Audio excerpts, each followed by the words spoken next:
আরও একটা মনে রাখার মতো টেস্ট ম্যাচ হলো ভারত এবং ইংল্যান্ডের বিরুদ্ধে এই চতুর্থ টেস্ট। ঠিক আগের টেস্টটা, তৃতীয় নম্বর টেস্টটা এবং প্লাস এই টেস্টটা, দুটো টেস্টই একজন ভারতীয় হিসেবে, ভারতীয় ক্রিকেটের ফ্যান হিসেবে, একজন ক্রিকেট প্রেমী হিসেবে কিন্তু অবশ্যই মনে রাখার মতো, যা হয়তো সারা জীবন স্মৃতির কোণায় থেকে যাবে।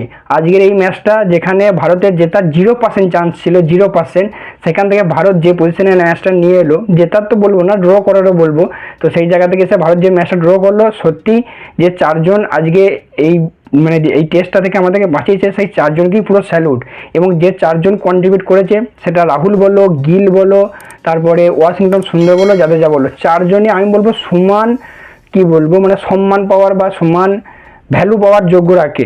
যে টেস্ট ম্যাচটা আমাদের জেতার কোনো আশাই ছিল না বা ড্র করার আশাই ছিল না, আমি তো কালকে টুইটার বা এক্স যাই বলো, ওখানে আমি পোস্ট করেই দিয়েছিলাম যে ভারত 4 দিনের মধ্যে কিন্তু ম্যাচটা শেষ করে ফেলবে। সেখান থেকে যে ফাইটটা ভারত দিল, সত্যি মনে রাখার মতো।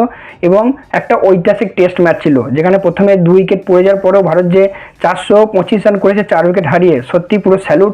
সেখানে প্রথম দিকে যদি কেএল রাহুলের কথা বলি, সবথেকে বেশি খারাপ লেগেছে আমি বলবো কেএল রাহুলের জন্য, কারণ কেএল রাহুল একমাত্র প্লেয়ার, মানে যারা এই চারজন যে রান পেয়েছে তাদের মধ্যে কেএল রাহুলই কিন্তু সে তার সেঞ্চুরিটা কমপ্লিট করতে পারেনি, 90 রান করেছে এবং আজকে প্রথমেই আউট হয়ে গেছিলো। তারপরে একটু চিন্তা হচ্ছিল যে ভারত পারবে তো এই ম্যাচটা শেষ পর্যন্ত ড্রর দিকে নিয়ে যেতে।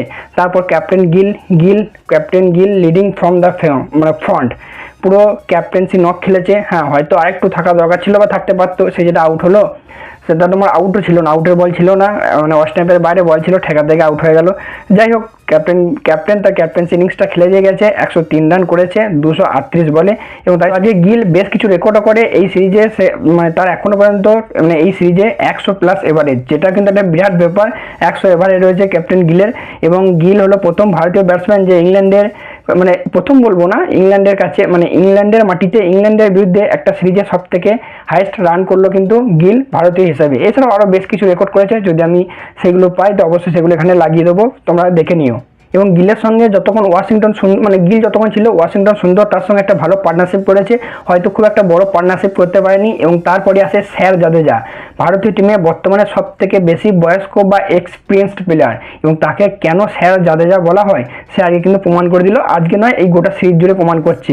প্রথম মানে 4টে টেস্টের 8টা ইনিংসে টোটাল পরপর 4বার সে কিন্তু 50+ স্কোর করেছে। এবং আজকে তার সেঞ্চুরি, তার টেস্ট ক্যারিয়ারে ইতিহাসে 5ম সেঞ্চুরিটা করলো।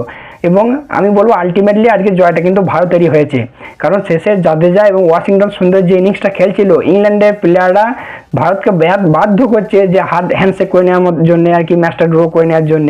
আর সেই সময় মজাও নিচ্ছিল ভারতীয় প্লেয়াররা। জাদেজা বলছে আমার কিছু করার নেই, ওপর থেকে অর্ডার এসছে, আমার কিছু করার নেই। আর অবশ্যই ইংল্যান্ড চাইছিল যাতে তাদের সেঞ্চুরিটা না হয়, অন্যদিকে ভারতের প্লেয়াররা তো চাইবেই, জাদেজা চাইছিল তার সেঞ্চুরি হোক, এবং সবাই চাইছিল জাদেজা সেঞ্চুরি তো হবেই, তার সঙ্গেও মানে তার থেকেও সব থেকে বেশি তো সেঞ্চুরি দরকার ছিল ওয়াশিংটন সুন্দরের। যদিও ওয়াশিংটন সুন্দর একটু পিছিয়ে ছিল, কারণ ওয়াশিংটন সুন্দর আজকে তার টেস্ট ক্রিকেটের ইতিহাসে, ইন্টারন্যাশনাল ক্রিকেটের ইতিহাসে মেডেন সেঞ্চুরি করে।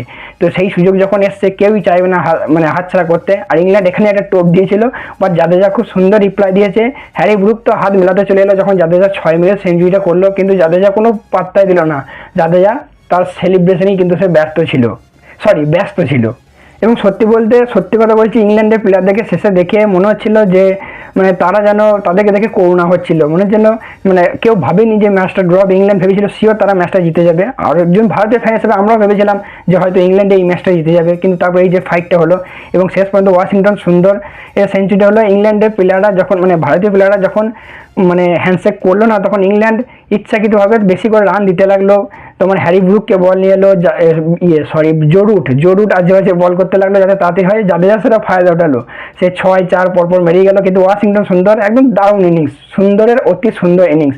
সে কোনো তাড়াহুড়ো নয়, আমি বড় ভালো করেছে। বাই চান্স তাড়াহুড়ো করতে থেকে আজেবাজে শট খেলতে গিয়ে যদি আউট হয়ে যেত, তার টেস্ট ক্রিকেটের ইতিহাসে, তার ইন্টারন্যাশনাল ক্যারিয়ারের প্রথম সেঞ্চুরি সে কিন্তু মিস করে যেত। আরেকজনকে নিয়ে না বলি না, সে ছিল ডাওসন। সে বোধহয় আজকে 46, আজকে নয় মানে এই ইনিংসে 46 না 47 ওভার বল করেছে। তো আমি তো মানে মনে মনে বলছিলাম ভাই ওকে আর বল করাস না, পরের টেস্ট ম্যাচ খেলতে হলে বল করাস না। মানছে স্পিনার, কিন্তু 46 ওভার 47 ওভার বল করাটা মুখের কথা নয়। আমি তো ভাবছিলাম হাতটাই না খুলে চলে আসে। তো যাই হোক, এগুলো ছিল ফান ফ্যাক্ট বা ভারতের পজিটিভ দিক এলো। এবার কয়েকটা পয়েন্ট আমি এখানে মানে আলোচনা করব, বা ভারতের কিছু নেগেটিভ দিক দিয়ে, যেটা কি পরবর্তী টেস্টে মানে টেস্টের এই জিনিসগুলো মাথায় রাখতে হবে, যাতে এই সিরিজে এখন আমরা বেঁচে আছি, মানে 2-1 ইংল্যান্ড এগিয়ে আছে, কিন্তু পরের এই সিরিজটা হয়তো জেতা ভারতের পক্ষে সম্ভব নয়, কিন্তু ড্র করা অবশ্যই ভারতের পক্ষে সম্ভব। তার জন্য পরের টেস্টটা অবশ্যই জিততে হবে, এবং সেটা জিততে গেলে কিন্তু ভারতকে বেশ কিছু পরিবর্তন করতে হবে। প্রথম কথা, ভারতের বোলিং লাইন আপ এই ম্যাচটা অন্ততপক্ষে প্রচুর দুর্বল লেগেছে। পরের ম্যাচে আশা করছি নয়, বুমরা যা এমনিতেই বুমরা 3টে টেস্ট খেলার কথা, 3টে টেস্টই খেলবে বা খেলা হয়ে গেল, প্লাস এই টেস্টে সেকেন্ড ইনিংসে কিন্তু তাকে বেশ তোমার কি বলবো, অতটা ছন্দ লাগেনি, তো বুমরা তো খেলবে না ঠিক, মানে এটা কনফার্ম। তার সঙ্গে মোহাম্মদ সিরাজ, তাকেও কিন্তু একটু আনকমফোর্টেবল লেগেছে। হ্যাঁ, তো এরকম ভারতের টিমে কিন্তু বেশ কিছু চোটের সমস্যা দেখা গেছে। তো পরের টেস্ট কী হবে জানি না, পরের টেস্টে অবশ্যই ভারতীয় টিম ম্যানেজমেন্টকে সঠিক ডিসিশন নিতে হবে, স্পেশালি বোলিং লাইন আপটা। ব্যাটিং লাইন আপটা আমি বলবো যা আছে ঠিক আছে, হ্যাঁ কোনো সেরকম চেঞ্জ করার দরকার নেই, বাট বোলিং লাইন আপ ঠিক করতেই হবে। তাহলে তা না হলে কিন্তু পরের টেস্টও কিন্তু আমরা এই টেস্টের মধ্যে যেরকম গোয়ারান হারছিলাম, সেরকম গোয়ারানি হারতে থাকবো। তো ভারতীয় মানে বোলারদের লাইন লেন্থও ঠিক করতে হবে। অঞ্চল কম্বোজ, যার উপর এত ভরসা দেখিয়েছিল, যাকে নিয়ে এত চর্চা হয়েছিল, সেও কিন্তু এই টেস্টে একদম ইমপ্রেস করতে ব্যর্থ হয়েছে। হ্যাঁ, একটা উইকেট পেয়েছে ঠিক আছে, কিন্তু সেটা উইকেটের মধ্যে উইকেট নয়। তার বলের স্পিড হচ্ছে 24, মানে 124, 125, 126 এরকম। ওর থেকে শার্দুল ঠাকুর বেশি জোরে বল করছিল। তো সেইগুলো কিন্তু ভারতীয় সেই জায়গাগুলো কিন্তু ভারতকে পয়েন্ট আউট করতে হবে। মাত্র 3 দিনই সময় আছে হাতে, তো সেই 3 দিনে সেগুলো কিন্তু ঠিক করতে হবে। আর ভিডিও শেষে আরেকজনের কথা না বললেই নয়, সেটা হলো ইংল্যান্ডের বেন স্টোক।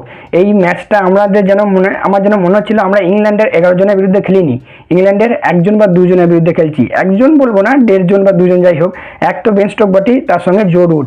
বেন স্টোক মানে ক্যাপ্টেন লিডিং দ্য ফ্রন্ট যাকে বলে, বেন স্টোক এই সিরিজ ওয়াইজ দেখিয়েছে, এবং সে কিন্তু করেছে। তৃতীয় টেস্টে টানা পরপর 2 বার, একবার 10 ওভার, একবার 9 ওভারে স্পেল করেছে। শুধুমাত্র তৃতীয় টেস্টটা ইংল্যান্ড কিন্তু তার জন্যই জিতেছে, এবং এই টেস্টটাও আমি লিখে দিতে পারি তার জন্য কিন্তু ইংল্যান্ড জিতে যেত, যদি সেকেন্ড ইনিংসে সে বল করতো। মানে থ্যাংক গড কি তার পায়ে ক্রাম্প এসেছিল, বল করতে পারেনি।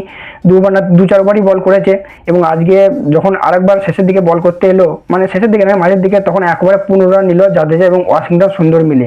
তখনই সে বুঝে গেল, তারপর ওয়াশিংটন সুন্দর 6 মেরেছিল ওই বলটায়, মানে ওই ওভারটায়। সেখানে স্টোক বুঝে গেছে যে তার দ্বারা হচ্ছে না।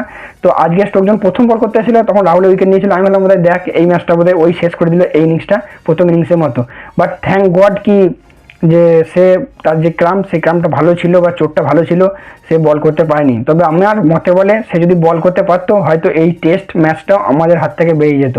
সেখানে ব্যাটে 140 রান করেছে ফার্স্ট ইনিংসে, প্লাস 5 উইকেট নিয়েছে। আবার সেকেন্ড ইনিংসও একটা গুরুত্বপূর্ণ উইকেট কিন্তু নিয়েছে কে রাহুলের এই চোট নিয়েও।